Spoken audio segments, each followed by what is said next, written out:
골로새서 4장 10절에서 14절 우리 자막 보고 다 같이 읽겠습니다. 그리스도 예수의 종인 너희에게서 온 에바브라가 너희에게 문안하느니라. 그가 항상 너희를 위하여 애써 기도하며 너희로 하나님의 모든 뜻 가운데서 완전하고 확신 있게 서기를 구하나니 그가 너희와 라오디게아에 있는 자들과 히에라 분리에 있는 자들을 위하여 많이 수고하는 것을 내가 증언하노라.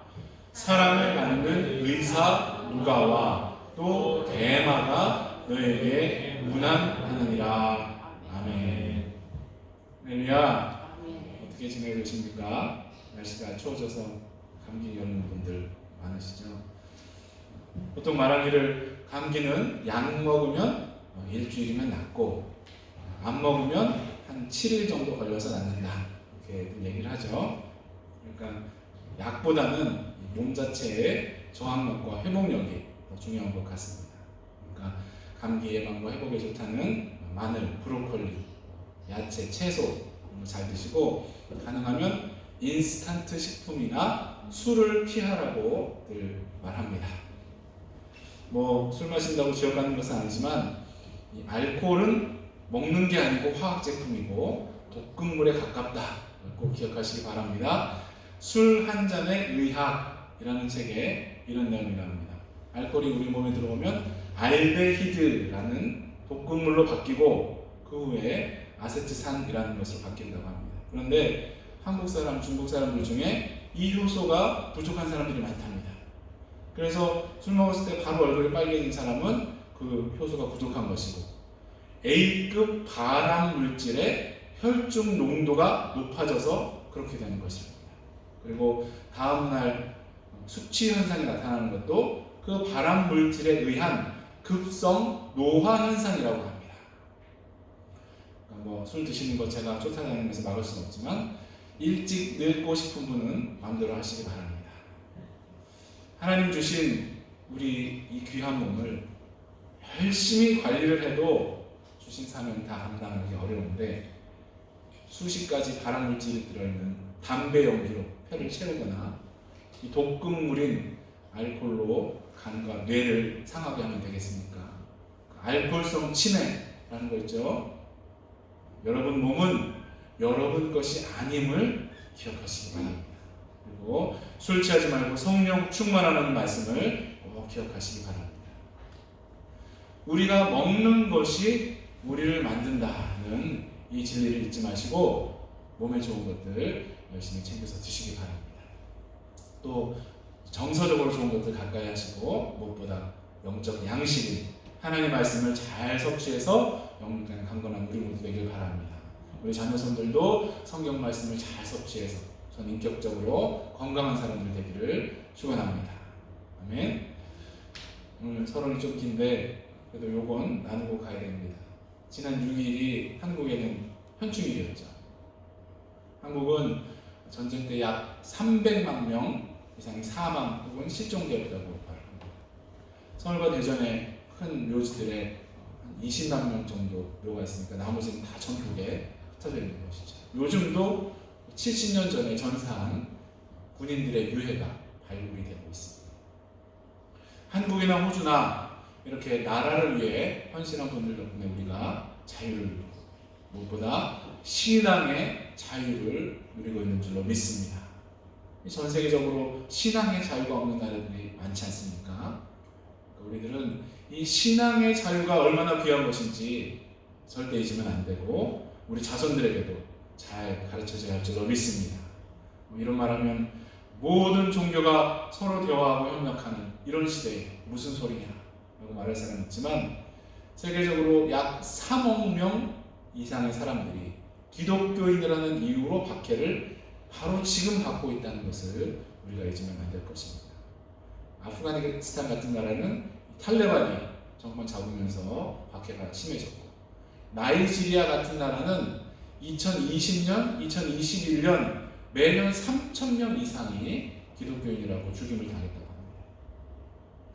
모든 사람들이 과학적이고 합리적인 사고를 하고 행동할 것 같은 이런 시대에 70개가 넘는 나라에서 공산국가, 불교, 힌두교, 이슬람 국가들에서 기독교인이 되는 것은 목숨 거는 것이라는 것을 우리가 잊지 말고 그런 것들의 형제 자매님들, 선교사님들을 위해서 계속 기도하고 헌해야 할 줄로 믿습니다.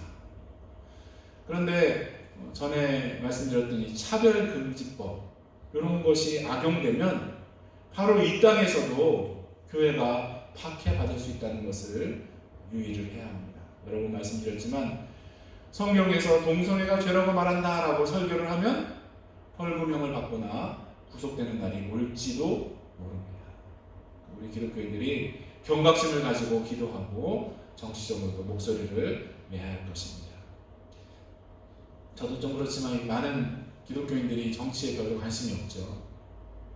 하지만 말세가 되어갈수록 이 사회와 정치하는 사람들은 기독교적인 가치관과 멀어질 것이 확실합니다.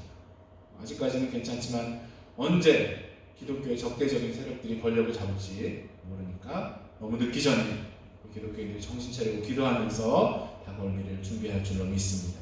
특별히 우리 자녀들, 자손들이 성경적 가치관으로 무장돼서 사회 여러 분야에서 영향력 있는 사람들 되도록 기도하며 잘 양육해야 할 줄로 믿습니다. 교회 앞에서도 열심히 노력하지만 일주일에 1시간 가지고 되겠습니까? 집에서 신앙교육을 잘 해야 할 줄로 믿습니다. 부모님들이 먼저 성경 보고 기도하는 모습들 자녀들이 보게 되기를 바랍니다. 돈에 관해서도 먼저 주님께 드릴 것들 구분하는 것을 보여주고 또 우리만 잘 먹고 잘 살기 위해서 뛰어다니는 것이 아니라 더 구제하고 더 나누고 더 선교 후원하기 위해서 열심히 하는 그 모습을 보고 배울 수 있는 우리 가정들 되기를 간절히 축원합니다. 아멘. 우리가 이 골로새서를 계속 나누고 있는데요. 이 서신은 예수님이 어떤 분이신지 가장 잘 알려주는 아주 깊은 신학적인 저술이기도 하지만 후반부에서는 실질적으로 어떻게 신앙생활을 했는지 잘 알려주는 책이기도 합니다. 또 지금 보고 있는 이 마지막 부분에는 여러 사람들의 이름들이 나오면서 안부와 권면등으로 마무리가 됩니다. 그래서 제가 조연이라는 제목으로 두기고를 비롯한 몇 명을 말씀드렸고 지난번에는 재회라는 제목으로 오네시모, 마가 같은 사람들 얘기를 했습니다. 오늘도 사도 바울의 주변 사람들을 좀 더 살펴보며 은혜를 나누기 원합니다. 오늘 12절에 중요한 사람이 하나 나옵니다. 누굽니까? 에바브라. 가능하면 성경을 좀 펴놓고 설교를 들으시기 바랍니다. 에바브라. 저희가 골로새서 처음 시작할 때 골로새 교회 세운 사람에 대해서 말씀드렸는데 누구라고 기억나십니까? 금방 말씀드렸는데 에바브라. 사도 바울이 세운 것이 아니라 에바브라가 바울에게서 복음을 에베소에서 듣고 그곳에 와서 교회를 세운 것으로 보입니다. 그런데 지금은 로마 감옥에 있는 바울을 만나러 에바브라가 직접 오는 것이죠. 왜 그랬습니까? 골로새 교회에 많은 문제들이 있어서 바울에게 알리고 조언을 구하기 위해서였겠죠. 문제들이 뭐라고 말씀드렸습니까? 헬라 철학, 영지주의, 천사 숭배, 금욕주의, 또 유대 율법주의까지 아주 다양한 이단, 다양한 사상들이 짬뽕이 되어서 골로새 교회 성도들을 유혹하고 공격을 했습니다. 그래서 에바브라가 직접 와서 이것들을 알리고 함께 기도하면서 해결을 위해서 힘쓴 것이죠.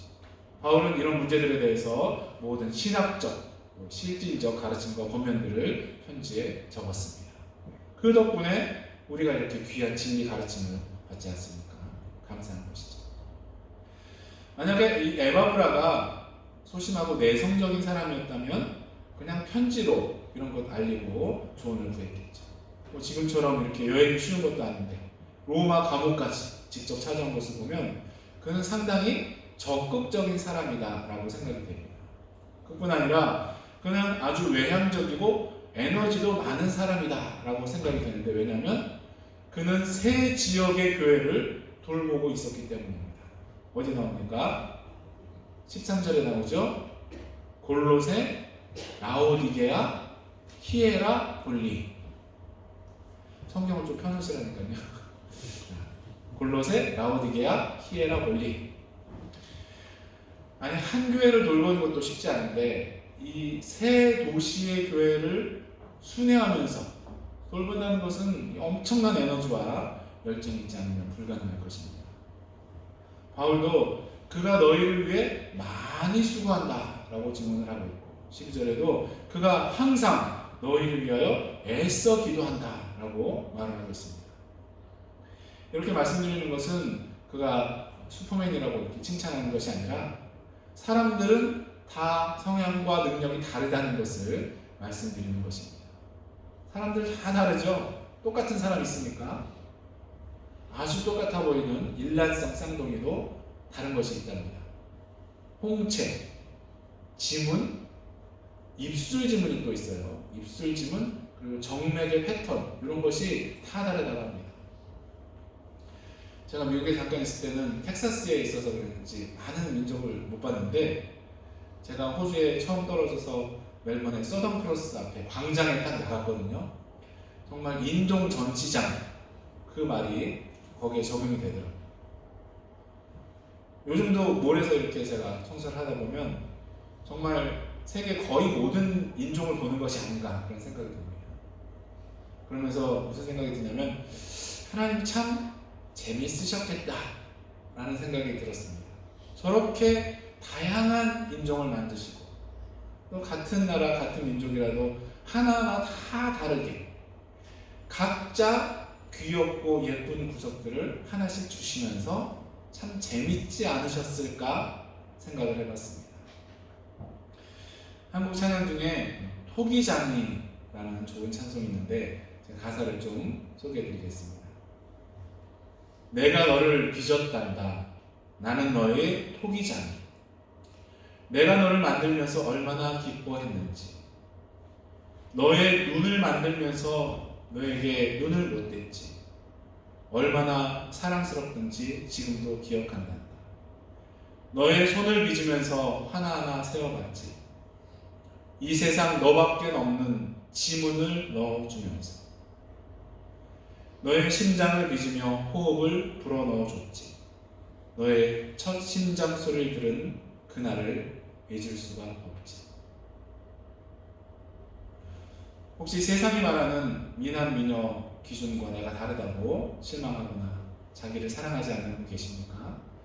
그 마귀의 거짓말 때문에 낮은 자존감으로 힘들어하는 분이 계십니까?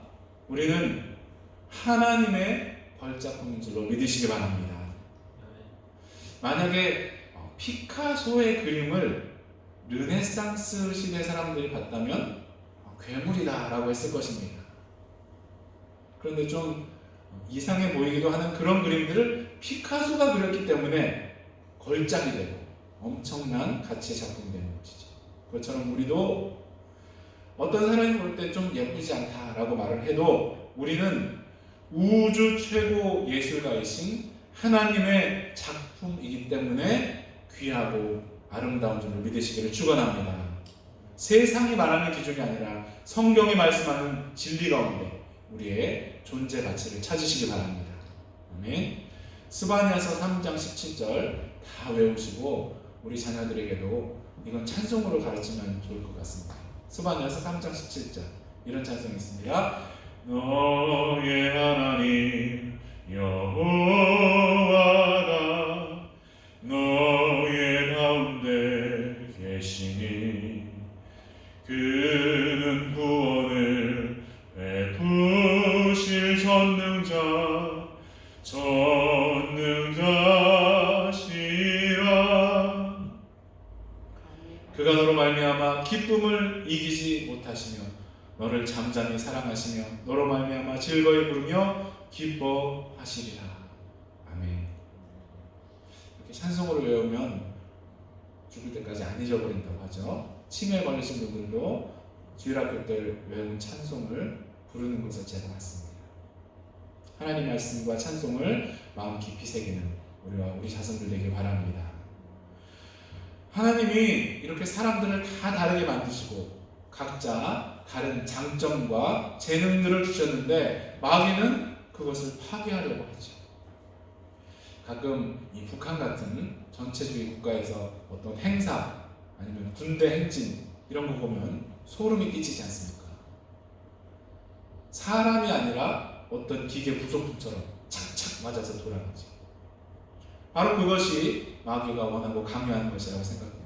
어떤 기준과 틀을 만들어 놓고 거기에다 사람들을 구겨 넣으려는 것이죠. 여러분 아시듯이 한국은 교육열이 높기로 유명하지 않습니까? 진짜 유치원 때부터 영어를 아주 피 터지게 가르치고 초중고 10년이 넘는 세월 동안 공부를 잘하는 아이들만 사람 대우를 하고 나머지는 쓸모없는 것들 취급을 합니다. 그 스트레스가 너무나 심해서 원하는 성적이 나오지 않는다. 또 부모가 원하는 대학에 가지 못한다고 삶을 포기하는 아이들이 많이 나오죠. 청소년뿐 아니라 청년, 노인들까지 하루 30명 이상이 자살을 하는 자살 1등, 자살 공화국이 되어버렸습니다. 하나님이 우리를 다 다르게 만드시고 우리를 사랑하셔서 독생자 예수님까지 주셨다는 이 귀한 진리를 알고 마음에 새긴다면 그런 사탄의 거짓말에 속아 넘어지지 않을 줄로 믿습니다.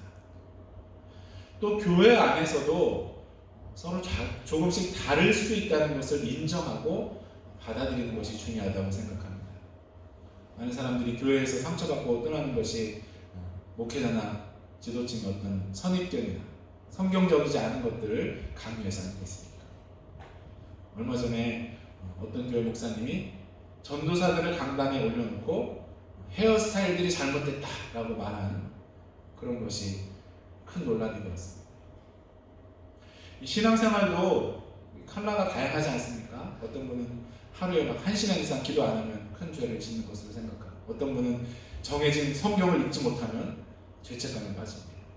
어떤 분은 설교 예화가 기억에 남고 어떤 분은 찬양이 제일 은혜가 되죠.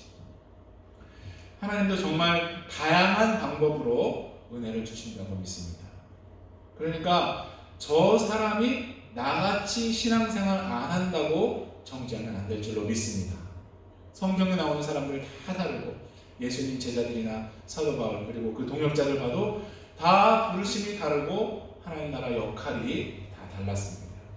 지난번에도 주연과 조연 이거 말씀드렸는데 우리 보기에 우리가 주연이 아니라 조연 혹은 단역같이 보여도 하나님은 맡기신 것에 충성한 자에게 동일하게 칭찬하시고 상 주실 것입니다. 2달란트 받은 사람과 5달란트 받은 사람에게 하신 칭찬이 동일했던 것을 기억하시기 바랍니다. 지극히 작은 자 하나에게 한 것이 바로 내게 한 것이라고 말씀하신 예수님께서 지극히 작아 보이는 것에 충성하는 자에게 좋은 것으로 갚아주실 줄로 믿으시기를 축원합니다. 그런데 유의할 것이 있습니다. 모든 사람이 다 다르고 사는 것, 신앙생활도 다 다르더라도 공통적인 것이 있죠. 그것은 사람이라는 기본적인 속성입니다. 그래서 모든 사람에게 적용되는 영적 진리들이 있죠. 그것은 모든 사람이 죄인이라는 것입니다.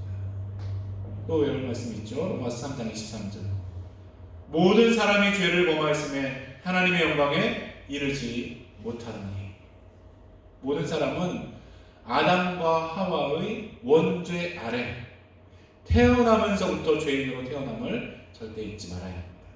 그리고 그 죄인인 상태는 스스로 절대 벗어날 수 없음을 알아야 합니다. 수많은 종교에서 자기가 수행을 하고 선행을 하고 또 어떤 종교는 폭탄 테러 같은 그런 행동을 하면 천국에 갈 수 있다라고 거짓말을 하죠. 그것은 어떤 사형수들이 수감된 감옥의 교도소장이 너희가 10년간 얌전히 말 잘 듣고 청소 잘하면 사면될 거다라고 똥을 치는 것과 같습니다. 그 말을 듣는다고 사형수의 신분이 바뀌겠습니까? 한 스님이 죽으면서 자기는 지옥으로 떨어진다라고 말한 것이 크게 보도가 된 적이 있었죠. 모든 사람이 죄인이기 때문에 구원자가 필요한 것이고 인류를 구원하실 수 있는 능력과 자격이 있는 분은 예수님 뿐이신 줄로 믿으시기 바랍니다. 인간을 대신해서 죽으려면 한 인간이어야 하고 또 죄인을 대신해서 죽으려면 죄가 없는 존재여야 하는데 그런 분이 어디 또 있습니까? 있다고 하면 정신 나간 사람이죠. 수많은 이단 사이비 집단에서 또 종교다원주의, 통합주의자들이 예수님 말고 다른 방법으로도 죄를 사함받고 구원받아 천국 갈 수 있다라고 말을 합니다. 절대 속지 마시기 바랍니다. 증거가 없는 주장들에 속지 않는 우리와 우리 자손들 되길 바랍니다. 예수님은 죽으셨을 뿐 아니라 부활하셨죠. 예수님의 부활이 거짓말이라면 신약 성경은 우리에게 전해지지도 않았을 것입니다. 여러분, 만약 어떤 사람이 히틀러가 부활했다라고 말하고 다닌다면 바로 정신병원에 갇히겠죠. 또 어떤 신문이나 책에 그렇게 썼다면 며칠 안에 다 태워주거나 쓰레기통에 들어갔을 것입니다. 예수님 부활했다는 기록이 가득한 이 신약 성경은 동시대 사람들이 아직 살아있을 때 기록되었다는 것을 잊지 마시기 바랍니다. 자녀들에게 이 신약 성경이 소설이 아니라 사실이라고 가르치실 때 이 말을 하시기 바랍니다. 신약 성경은 예수님이랑 같은 시대에 살았던 사람들이 그 죽음과 부활을 보고 기록한 거야. 만약에 거짓말을 썼다면 그 기록이 2000년 넘게 귀중하게 우리에게 전달이 됐을까 물어보시기 바랍니다. 모든 사람은 죄인이고 그래서 구원자가 필요하고 그 유일한 구원자는 사망 권세를 이기시고 부활하신 예수님이신지 확실히 믿는 우리와 우리 자손들 되기를 축원합니다. 아멘.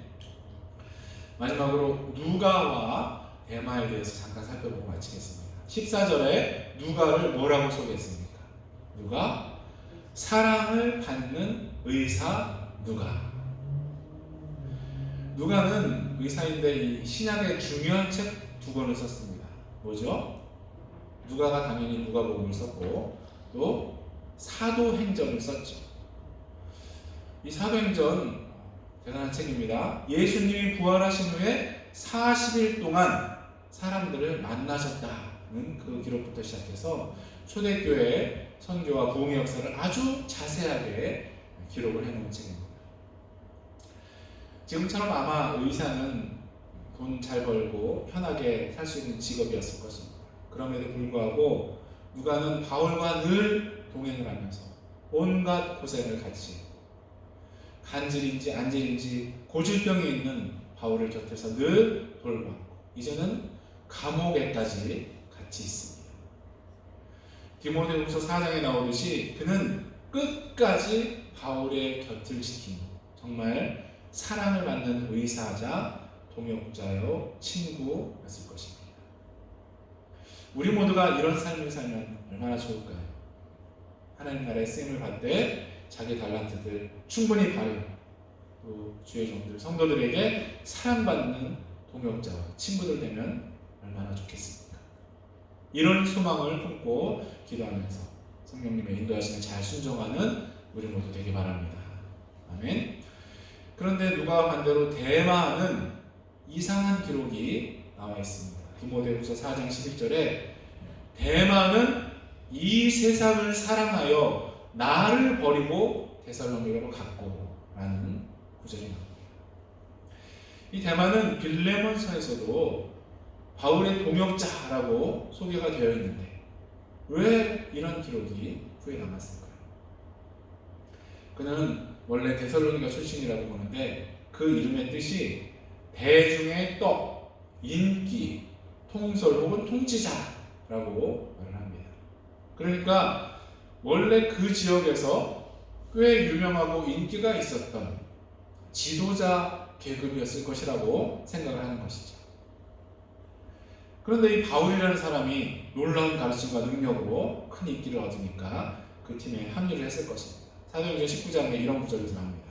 하나님이 바울의 손으로 놀라운 능력을 행하게 하시니 심지어 사람들이 바울의 몸에서 손수건이나 앞치마를 가져다가 병든 사람에게 얹으면 그 병이 떠나고 악귀도 나가더라. 이렇게 놀라운 일들이 벌어지고 수많은 사람들이 그를 따라서 예수님 믿고 하니까 아마 요즘 대형 교회 사역팀처럼 한 일도 많고 존경도 받았을 것입니다. 그런데 이제 바울이 로마 감옥에 갇히니까 사람들이 다 떨어지고 인기도 없고 돈도 없고 멀리 있는 교회들이 보내주는 후원금으로 겨우 지냈을 것입니다. 그러니까 고향 생각이 났겠죠. 거기서 꽤 잘 나가던 사람이었는데 생각하지 않았을까요? 결국 바울의 마음을 슬프게 하면서 떠나갔습니다. 나를 버리고 라는 구절이 바울의 아주 심한 섭섭함을 보여주지 않습니까? 물론 그가 신앙 자체를 떠나는지 확인할 수 없지만 저는 초라해진 바울을 버리고 화려한 사역 자리로 떠났다라고 생각을 합니다. 우리가 하나님 나라를 위해서 헌신하다 보면 때로 힘들어질 때가 있죠. 또 초라하게 여겨질 때도 있습니다.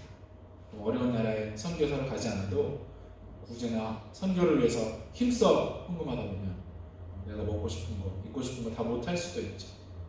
또 전도하기 위해서 어떤 사람 비위를 이렇게 맞춰주다 보면 속이 상할 수도 있습니다. 그럴 때 누가와 데마를 기억하시기 바랍니다. 끝까지 바울의 사랑을 받았던 누가. 바울의 사랑을 받으면 주님 사랑도 받는 것이겠죠. 반면에 마지막에 바울의 마음을 서운하게 했던 데마. 물론 하나님의 뜻이 있어서 그를 다른 곳으로 옮기셨을지도 모르지만 주의 종들과 성도들의 마음을 서운하게 하지 않는 우리 모두 되길 바랍니다. 그런 경우들에는 바울의 다른 동역자들을 누구는 어디로 보냈고 이런 표현들이 다 쓰였습니다. 세상을 사랑하는 것이 아니라 주님과 그의 나라, 그의 사람들을 더 사랑하는 우리와 우리 자손들에게를 축원합니다. 오늘 사람들이란 제목으로 몇 가지 나눴습니다. 우리를 다 다르게 빚어주신 분은 바로 하나님이심을 기억하고 사람들의 다양성을 존중하는 우리 모두가 되기를 바랍니다. 그것이 가정과 사회, 무엇보다 교회 공동체 생활의 중요한 근간이 될 것입니다. 반면에 모든 사람은 죄인이고 예수님만이 구원자가 되심을 잊지 마시기 바랍니다. 사람들이 아무리 달라도 구원받는 길은 예수님 하나뿐임을 잘 가르치고 나누시기 바랍니다. 마지막으로 각자 신앙 칼라는 달라도 끝까지 주님과 그 나라, 그 사람들을 세상보다 사랑하는 것에 동일하게 힘쓰는 우리 모두가 되기를 예수 그리스도의 이름으로 간절히 축원합니다. 한번 기도하실 때에 우리를 귀하게 빚어주신 하나님께 감사 기도를 하시고 오늘 나눈 말씀들이 우리 가정에 실현되도록 기도하시겠습니다. 또 한국 여정 중에 목사님 위해서도 기도해 주시고 여러 문제 가운데 있는 가족을 위해서 통성을 한번 기도하시겠습니다.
감사드립니다. 우리를 귀하고 독특하게 빚어주셔서 감사드립니다. 세상이 말하는 거짓말들에 속지 않고 주님 사랑 안에 든든한 자존감을 갖는 우리 모두가 되게 하여 주시옵소서.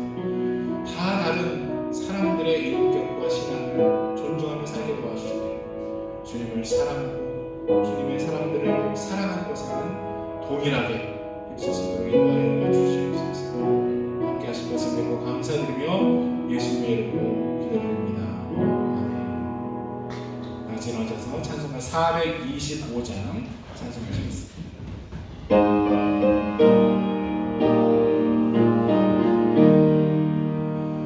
주님의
우리 삶의 목표가 되시는 예수 그리스도의 놀라우신 은혜와 우리 각자를 귀하게 빚어주신 하나님 아버지의 영원하신 사랑과 각 사람을 존중하며 살도록 도와주시는 성령님의 감동 감화 인도하심, 세상이 아니라 주님과 그 나라, 그 사람들을 더 사랑하며 살기 원하는 우리와 우리 자손, 우리와 관계된 모든 분들 위해 지금부터 영원까지 함께 하시기를 예수 그리스도의 이름으로 간절히 축원하옵나이다. 아멘.